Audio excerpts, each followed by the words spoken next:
Alright, this is the last video where we're looking at solutions for the handout using the index of refraction handout 1. Question 9 says, a physicist does an experiment on a sapphire gem. He finds that the speed of light in the material is 2.22 times 10 to the 8 meters per second, which we've written down, so we're told that. The angle of refraction in his experiment is 37 degrees. Something we know, we write that down as well. What is the angle of incidence? We need to find that, which is why it's listed here with a question mark. Some other things that we don't know, the other thing that we don't know is the index of refraction for the sapphire gem. And we're assuming that we can't look it up. And then the speed of light we do know, as always, is 3.0 times 10 to the power of 8 meters per second. A couple of formulas that we can possibly use is N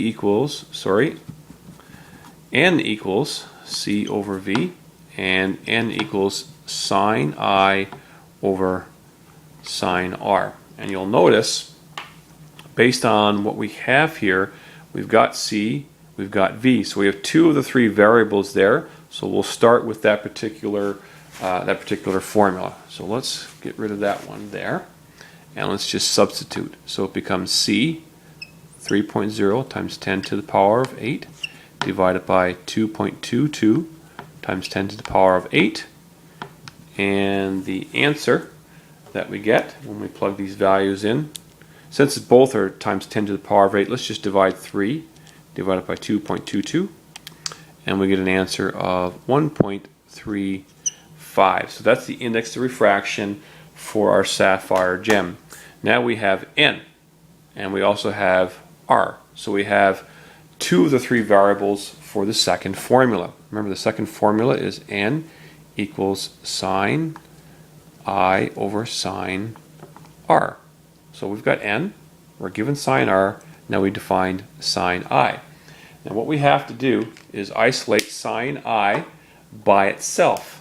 So the only way we can do that, okay, is to multiply both sides by R. So if I multiply that, sine R, and I write sine R over here, multiply it there, what will happen is the sine R will cancel there, and when we rewrite this thing, it becomes sine R times N equals sine I. So we've managed to isolate sine I. Now we can just flip this thing, no problem. Just rewrite it like this. Sine I equals sine R times N. Now all we have to do is substitute our values here.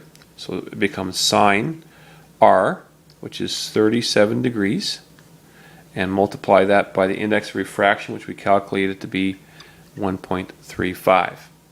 So go to our calculator, press sine and 37, and we get an answer of 0.602 rounded.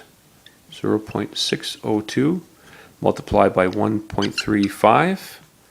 Okay, so let's just take that and multiply it by 1.35, and we get an answer of 0.812.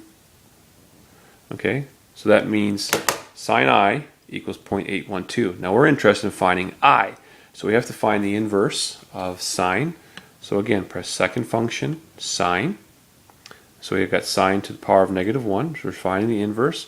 Plug in 0.812, and we get an answer of 54.29, and we're just going to say 54.3, round it, degrees. So the incident angle is 54.3 degrees, and the refractive angle is 37 degrees, so we got the light bending towards the normal, which makes sense because we're moving from air into a more dense substance, which is the sapphire gem.